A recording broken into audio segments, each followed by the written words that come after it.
ಈ ಕಾರ್ಯಕ್ರಮದ ಪ್ರಾಯೋಜಕರು Gadiyar group of companies, specialized in piling and shoring, engineering consultancy, firefighting, steel structures, real estate. Office SIT Tower, Silicon Oasis, Dubai, UAE. ನೀವು ನೋಡ್ತಾ ಇದ್ದೀರಾ ಸನ್ಮಾರ್ಗ ಸುದ್ದಿ ಸಂಚಯ. ನಾನು ಶಂಶೀರ್ ಬುಡೋಳಿ. ಆಹಾರದಲ್ಲಿ ಹೆಚ್ಚುತ್ತಿರುವ ಈ ಕಲಬೆರಕೆ ಮತ್ತು ನಕಲಿ ಉತ್ಪನ್ನಗಳ ವಿರುದ್ಧ ಕಠಿಣ ಕ್ರಮ ತೆಗೆದುಕೊಂಡಿರುವ ಮಹಾರಾಷ್ಟ್ರ ಸರ್ಕಾರ ಹಾಲೇತರ ಅನ್ಲಾಕ್ ಪನ್ನೀರ್ ತಯಾರಿಕೆ, ಮಾರಾಟ ಮತ್ತು ವಿತರಣೆಗೆ ತನ್ನ ರಾಜ್ಯಾದ್ಯಂತ ಸಂಪೂರ್ಣ ನಿಷೇಧ ಹೇರಿದೆ. ಅನ್ಲಾಕ್ ಪನ್ನೀರ್ ಎನ್ನುವುದು ಹಾಲಿನಿಂದ ತಯಾರಿಸುವ ಸಾಂಪ್ರದಾಯಿಕ ಪನ್ನೀರಿಗೆ ಪರ್ಯಾಯವಾಗಿ ತಯಾರಿಸಲಾದ ಹಾಲೇತರ ಉತ್ಪನ್ನವಾಗಿದೆ. ಮಹಾರಾಷ್ಟ್ರ ಸರ್ಕಾರದ ಆದೇಶದಂತೆ ಅನಲಾಕ್ ಪನ್ನೀರ್ನ ತಯಾರಿಕೆ, ಸಂಸ್ಕರಣೆ, ಪ್ಯಾಕಿಂಗ್, ಸಂಗ್ರಹಣೆ, ಸಾಗಣೆ, ಸಗಟು ಹಾಗೂ ಚಿಲ್ಲರೆ ಮಾರಾಟ ಎಲ್ಲವನ್ನ ನಿಷೇಧಿಸಲಾಗಿದೆ. ಆಹಾರ ಸುರಕ್ಷತೆ ಮತ್ತು ಮಾನದಂಡಗಳ ಕಾಯ್ದೆ 2006 ಅಡಿಯಲ್ಲಿ ನಿಷೇಧ ಉಲ್ಲಂಘಿಸುವವರ ವಿರುದ್ಧ ಪ್ರಕರಣ ದಾಖಲಿಸಲಾಗುತ್ತದೆ. ಸಾರ್ವಜನಿಕ ಆರೋಗ್ಯದ ಹಿತದೃಷ್ಟಿಯಿಂದ ಕೈಗೊಳ್ಳಲಾದ ಈ ಕ್ರಮದೊಂದಿಗೆ ಛತ್ತೀಸ್ಗಢದ ಬಳಿಕ ಇಂತಹ ನಿಷೇಧ ಜಾರಿಗೊಳಿಸಿದ ಎರಡನೇ ರಾಜ್ಯ ಎಂಬ ಹೆಗ್ಗಳಿಕೆಗೆ ಮಹಾರಾಷ್ಟ್ರ ಪಾತ್ರವಾಗಿದೆ. ಸಾಮಾನ್ಯ ಉಲ್ಲಂಘನೆಗೆ 6 ತಿಂಗಳವರೆಗೆ ಜೈಲು ಶಿಕ್ಷೆ ಹಾಗೂ 1 ಲಕ್ಷದವರೆಗೆ ದಂಡ ವಿಧಿಸಬಹುದು. ಅಸುರಕ್ಷಿತ ಆಹಾರ ಸೇವನೆಯಿಂದ ಯಾರಾದರೂ ಮೃತಪಟ್ಟರೆ ಜೀವಾವಧಿ ಶಿಕ್ಷೆ ಹಾಗೂ ಕನಿಷ್ಠ 10 ಲಕ್ಷ ದಂಡ ವಿಧಿಸಲು ಕಾಯ್ದೆಯಲ್ಲಿ ಅವಕಾಶವಿದೆ. ಮಹಾರಾಷ್ಟ್ರ ಆಹಾರ ಮತ್ತು ಔಷಧ ಆಡಳಿತ ಪ್ರಕಾರ ಅನಲಾಗ್ ಪನ್ನೀರ್ ಅನ್ನು ಅಸಲಿ ಹಾಲಿನ ಪನ್ನೀರ್ ಎಂದು ಗ್ರಾಹಕರಿಗೆ ಮಾರಾಟ ಮಾಡುವುದು ವಂಚನೆಯಾಗಿದ್ದು, ಇದು ಕಾನೂನುಬಾಹಿರ ವ್ಯಾಪಾರಕ್ಕೆ ಸೇರುತ್ತದೆ. ಅನಲಾಗ್ ಪನ್ನೀರ್ ಎನ್ನುವುದು ಹಾಲಿನಿಂದ ತಯಾರಿಸುವ ಸಾಂಪ್ರದಾಯಿಕ ಪನ್ನೀರ್ಗೆ ಪರ್ಯಾಯವಾಗಿ ತಯಾರಿಸಲಾದ ಹಾಲೇತರ ಉತ್ಪನ್ನವಾಗಿದೆ. ಇದರಲ್ಲಿ ಹಾಲಿನ ಕೊಬ್ಬಿನ ಬದಲಿಗೆ ಪಾಮ್ ಆಯಿಲ್, ಸ್ಟಾರ್ಚ್ ಹಾಗೂ ಇತರ ಆಹಾರ ಸೇರ್ಪಡೆಗಳನ್ನು ಬಳಸಿ ಪನ್ನೀರ್ನಂತಹ ರೂಪ ನೀಡಲಾಗುತ್ತದೆ. ಆದರೆ FSSAI ನಿಯಮಗಳ ಪ್ರಕಾರ ಪನ್ನೀರ್ ಅನ್ನು ಕೇವಲ ಹಾಲಿನಿಂದಲೇ ತಯಾರಿಸಬೇಕು. ಅದರಲ್ಲಿ ಸ್ಟಾರ್ಚ್ ಅಥವಾ ಹಾಲೇತರ ಕೊಬ್ಬುಗಳನ್ನು ಸೇರಿಸುವಂತಿಲ್ಲ.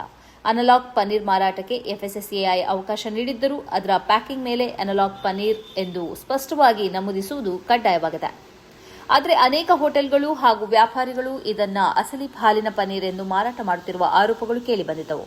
ಕಳೆದ ವರ್ಷ ಮಹಾರಾಷ್ಟ್ರ ವಿಧಾನಸಭೆಯಲ್ಲಿಯೂ ಅನಲಾಗ್ ಪನ್ನೀರ್ ನಿಷೇಧಿಸುವಂತೆ ಸದಸ್ಯರು ಒತ್ತಾಯಿಸಿದ್ದರು. ಅದರ ಬೆನ್ನಲ್ಲೇ ಜುಲೈ 30ರಂದು ಸರ್ಕಾರ ಅಧಿಕೃತ ಆದೇಶ ಹೊರಡಿಸಿದೆ. ಯಮಾನನ ಪಶ್ಚಿಮ ಕರಾವಳಿ ಸಮೀಪದ ಕೆಂಪು ಸಮುದ್ರದಲ್ಲಿ ಇದೇ ಮೊದಲ ಬಾರಿಗೆ ಭಾರತೀಯ ಹಡಗಿನ ಮೇಲೆ ದಾಳಿಯಾಗಿದೆ. ಸ್ಫೋಟಕಗಳಿಂದ ತುಂಬಿದ ದೋಣಿಯೊಂದು ಭಾರತೀಯ ಹಡಗಿಗೆ ಡಿಕ್ಕಿ ಹೊಡೆದ ಪರಿಣಾಮ ಹಡಗು ಮುಳುಗಿರುವ ಘಟನೆ ನಡೆದಿದೆ. ಈ ದಾಳಿಯ ಹೊಣೆಯನ್ನ ಇದುವರೆಗೆ ಯಾವುದೇ ಸಂಘಟನೆ ಹೊತ್ತಿಲ್ಲ. ಈ ದಾಳಿಯಲ್ಲಿ ಹಡಗಿನಲ್ಲಿದ್ದ 13 ಭಾರತೀಯರು ಸೇರಿದಂತೆ ಒಟ್ಟು 14 ಸಿಬ್ಬಂದಿಯನ್ನ ಯೆಮನ್ ನೌಕಾಪಡೆ ಹಾಗೂ ಕರಾವಳಿ ರಕ್ಷಣಾ ಪಡೆ ಜಂಟಿ ಕಾರ್ಯಾಚರಣೆ ಮೂಲಕ ರಕ್ಷಣೆ ಮಾಡಿದೆ. ಈ ದಾಳಿಯ ಹೊಣೆಯನ್ನು ಇದುವರೆಗೆ ಯಾವುದೇ ಸಂಘಟನೆ ಹೊತ್ತಿಲ್ಲ. ಕೆಂಪು ಸಮುದ್ರದಲ್ಲಿ ಭಾರತೀಯ ಹಡಗಿನ ಮೇಲೆ ನಡೆದ ಮೊದಲ ದಾಳಿ ಇದಾಗಿದೆ ಎಂದು ವರದಿಯಾಗಿದೆ. ಕೇಂದ್ರ ಬಂದರು, ಹಡಗು ಮತ್ತು ಜಲಮಾರ್ಗ ಸಚಿವ ಸರ್ಬಾನಂದ್ ಸೋನೋವಾಲ್ ಈ ಬಗ್ಗೆ ಪ್ರತಿಕ್ರಿಯಿಸಿ, ಭಾರತೀಯ ಹಡಗಿನ ಮೇಲಿನ ದಾಳಿಯನ್ನ ಅಪ್ರಚೋದಿತ ಮತ್ತು ಅಮಾನವೀಯ ದಾಳಿ ಎಂದು ಕರೆದಿದ್ದಾರೆ.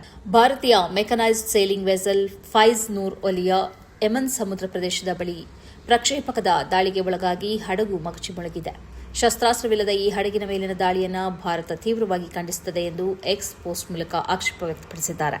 ಸರ್ಕಾರಿ ಶಾಲೆಗಳಲ್ಲಿ ಶಿಕ್ಷಕರಾಗಿ ಕರ್ತವ್ಯ ನಿರ್ವಹಿಸುವ ಪ್ರತಿಯೊಬ್ಬರಿಗೂ ಶಿಕ್ಷಕರ ಅರ್ಹತಾ ಪರೀಕ್ಷೆ ಅಂದರೆ TETಯ ಅರ್ಹತೆಯು ಕಡ್ಡಾಯ ಎಂದು ಕೇಂದ್ರ ಸರ್ಕಾರ ಮತ್ತೊಮ್ಮೆ ಸ್ಪಷ್ಟಪಡಿಸಿದೆ. ಈ ಪರೀಕ್ಷೆಯಲ್ಲಿ ಪಾಸ್ ಆಗೋಕೆ ಸುಪ್ರೀಂ ಕೋರ್ಟ್ ನಿಗದಿಪಡಿಸಿದ ಅಂತಿಮ ಗಡುವನ್ನು ಈಗ ವಿಸ್ತರಿಸಲಾಗಿದೆ. ಈ ಹಿಂದೆ ನೀಡಲಾಗಿದ್ದ ಆಗಸ್ಟ್ 31, 2027ರ ಗಡುವನ್ನು ಮತ್ತೊಂದು ವರ್ಷ ವಿಸ್ತರಿಸಿ ಆಗಸ್ಟ್ 31, 2028ರವರೆಗೆ ಕಾಲಾವಕಾಶ ನೀಡಲಾಗಿದೆ ಎಂದು ಕೇಂದ್ರ ಸಚಿವ ಪ್ರಹ್ಲಾದ್ ಜೋಶಿ ಲೋಕಸಭೆಯ ಕಲಾಪದ ವೇಳೆ ಘೋಷಿಸಿದ್ದಾರೆ. ಲೋಕಸಭೆ ಸದಸ್ಯರೊಬ್ಬರು ಕೇಳಿದ ಲಿಖಿತ ಪ್ರಶ್ನೆಗೆ ಉತ್ತರಿಸಿದ ಸಚಿವರು, ಸುಪ್ರೀಂ ಕೋರ್ಟ್ ಶಿಕ್ಷಕರಿಗೆ ಈ 1 ವರ್ಷದ ಹೆಚ್ಚುವರಿ ಅವಧಿಯನ್ನು ಮಂಜೂರು ಮಾಡಿದೆ ಎಂದು ತಿಳಿಸಿದರು. ಉಚಿತ ಮತ್ತು ಕಡ್ಡಾಯ ಶಿಕ್ಷಣ ಹಕ್ಕು ಕಾಯ್ದೆ 2009ರ ಸೆಕ್ಷನ್ 23ರ ಅಡಿಯಲ್ಲಿ ಶಾಲೆಗಳಲ್ಲಿ ಶಿಕ್ಷಕರಾಗಿ ನೇಮಕಗೊಳ್ಳಲು ಹಾಗೂ ಮುಂದುವರಿಯಲು TET ಕಡ್ಡಾಯ ಕನಿಷ್ಠ ಅರ್ಹತೆಯಾಗಿದೆ. ಸೆಪ್ಟೆಂಬರ್ 1, 2025ರಂದು ನೀಡಿದ್ದ ತೀರ್ಪಿನಲ್ಲೂ ನ್ಯಾಯಾಲಯ ಪುನರುಚ್ಚರಿಸಿತ್ತು. ರಾಜ್ಯ ಸರ್ಕಾರಗಳು ಪ್ರತಿ 6 ತಿಂಗಳಿಗೊಮ್ಮೆ ವರ್ಷಕ್ಕೆ 2 ಬಾರಿ TET ಪರೀಕ್ಷೆಗಳನ್ನು ನಡೆಸಲು ಪ್ರಯತ್ನಿಸಬೇಕು ಎಂದು ಸುಪ್ರೀಂ ಕೋರ್ಟ್ ಸೂಚಿಸಿದೆ. ನಿಯಮಿತ ಪರೀಕ್ಷೆಗಳಿಂದಾಗಿ ಅರ್ಹ ಅಭ್ಯರ್ಥಿಗಳು ನಿಗದಿತ ಸಮಯದೊಳಗೆ ಉತ್ತೀರ್ಣರಾಗಲು ಸಾಧ್ಯವಾಗುತ್ತದೆ. ಈ ಕಡ್ಡಾಯ TET ನಿಯಮವು 2013ಕ್ಕಿಂತ ಮೊದಲು ನೇಮಕಗೊಂಡಿರುವ ಕೆಲವು ಶಿಕ್ಷಕರ ಸೇವಾ ಪರಿಸ್ಥಿತಿಯ ಮೇಲೆಯೂ ಪರಿಣಾಮ ಬೀರುವ ಸಾಧ್ಯತೆ ಇದೆ ಎಂದು ಸಚಿವರು ಅಭಿಪ್ರಾಯಪಟ್ಟಿದ್ದಾರೆ. ಅಂತಹ ಶಿಕ್ಷಕರ ಸೇವಾ ದಾಖಲೆಗಳು ಮತ್ತು ಸಂಪೂರ್ಣ ವಿವರಗಳು ಆಯಾ ರಾಜ್ಯ ಸರ್ಕಾರಗಳು ಹಾಗೂ ಕೇಂದ್ರಾಡಳಿತ ಪ್ರದೇಶಗಳ ಆಡಳಿತ ವ್ಯಾಪ್ತಿಯಲ್ಲಿ ಸುರಕ್ಷಿತವಾಗಿವೆ ಎಂದು ಅವರು ಸ್ಪಷ್ಟಪಡಿಸಿದ್ದಾರೆ. ಮುಂಗಾರು ಅಧಿವೇಶನ ನಡೀತಾ ಇದ್ರೂ ಕೇಂದ್ರ ಸಚಿವ ಅಮಿತ್ ಶಾ ಕಲಾಪಕ್ಕೆ ಬರ್ತಾ ಇಲ್ಲ. ವಿದ್ಯಾರ್ಥಿಗಳ ಮೇಲೆ ದೌರ್ಜನ್ಯ ನಡೆಸಿರುವ ಅಪರಾಧಿ ಪ್ರಜ್ಞೆಯಿಂದಲೇ ಅವರು ಮುಖವನ್ನ ಮುಚ್ಚಿಕೊಂಡು ಓಡಾಡ್ತಾ ಇದ್ದಾರೆ. ಹೀಗಂತ ಲೋಕಸಭೆಯ ವಿರೋಧ ಪಕ್ಷದ ನಾಯಕ ರಾಹುಲ್ ಗಾಂಧಿ ತೀವ್ರ ವಾಗ್ದಾಳಿ ನಡೆಸಿದ್ದಾರೆ. ಸಾಮಾಜಿಕ ಜಾಲತಾಣ ಎಕ್ಸ್ನಲ್ಲಿ ಪೋಸ್ಟ್ ಮಾಡಿರುವ ರಾಹುಲ್ ಗಾಂಧಿ, ದೇಶದ ಗೃಹ ಸಚಿವರು ವಿದ್ಯಾರ್ಥಿಗಳ ವಿರುದ್ಧ ತಪ್ಪು ಎಸಗಿರುವುದರಿಂದ ಸಂಸತ್ತಿನಲ್ಲಿ ತಮ್ಮ ಮುಖ ತೋರಿಸಲಾಗದೆ ಅಡಗಿ ಕುಳಿತಿದ್ದಾರೆ ಎಂದು ಆರೋಪಿಸಿದ್ದಾರೆ.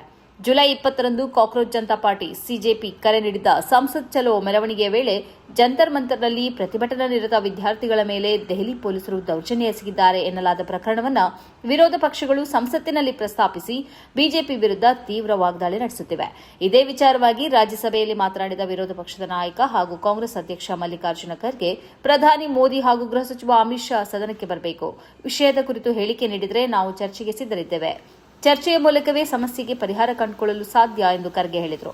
ಅಧಿವೇಶನ ಪ್ರಾರಂಭವಾಗಿ ಹಲವು ದಿನಗಳಾಗಿವೆ. ಅವರು ಸಂಸತ್ತಿಗೆ ಬಾರದೇ ಇರುವುದು ಸಂಸತ್ತಿಗೆ ಮಾಡಿರುವ ಅಪಮಾನ ಎಂದು ಅವರು ಆಕ್ರೋಶ ವ್ಯಕ್ತಪಡಿಸಿದರು.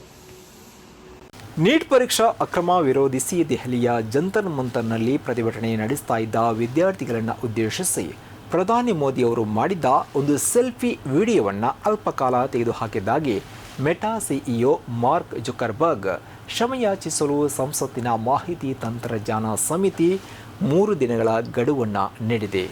ಒಂದು ವೇಳೆ ಸ್ವಾರಿ ಕೇಳದಿದ್ದರೆ ಸೇಫ್ ಹಾರ್ಬರ್ ರಕ್ಷಣೆ ರದ್ದುಗೊಳಿಸಿ ನೇರ ಎಫ್ಐಆರ್ ದಾಖಲಿಸುವುದಾಗಿ ಎಚ್ಚರಿಕೆ ನೀಡಿದೆ.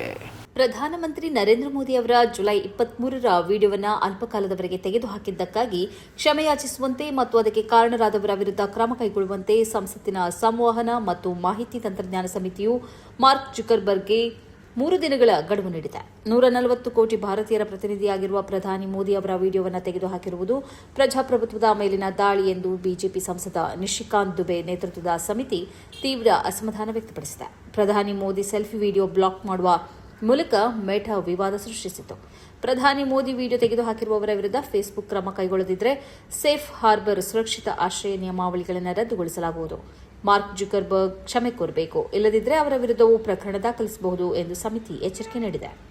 ಸೇಫ್ ಹಾರ್ಬರ್ ನಿಯಮಾವಳಿಯನ್ನು ರದ್ದುಗೊಳಿಸುವುದರಿಂದ ಸಾಮಾಜಿಕ ಜಾಲತಾಣ ವೇದಿಕೆಯ ಅಧಿಕಾರಿಗಳ ವಿರುದ್ಧ ನೇರವಾಗಿ ಎಫ್ಐಆರ್ ದಾಖಲಿಸಲು ಅವಕಾಶ ಸಿಗುತ್ತದೆ. ಕೇಂದ್ರ ಸರ್ಕಾರ ಇದಕ್ಕೆ ಹಸಿರು ನಿಶಾನೆ ತೋರಲಿದೆ ಎಂದು ಸಮಿತಿ ಎಚ್ಚರಿಸಿದೆ. ಈ ರಕ್ಷಣೆಯ ಸೌಲಭ್ಯವನ್ನು ಮೆಟಾ ಸಂಸ್ಥೆಯು ದುರುಪಯೋಗಪಡಿಸಿಕೊಳ್ಳುತ್ತಿದೆ ಎಂದು ನಿಶಿಕಾಂತ್ ದುಬೆ ಹೇಳಿದ್ದಾರೆ.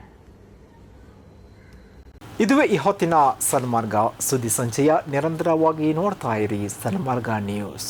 ಸುದ್ದಿಗಳ ಸಂತೆಯಲ್ಲಿ ಸತ್ಯದ ಮೊಂಬತ್ತಿ.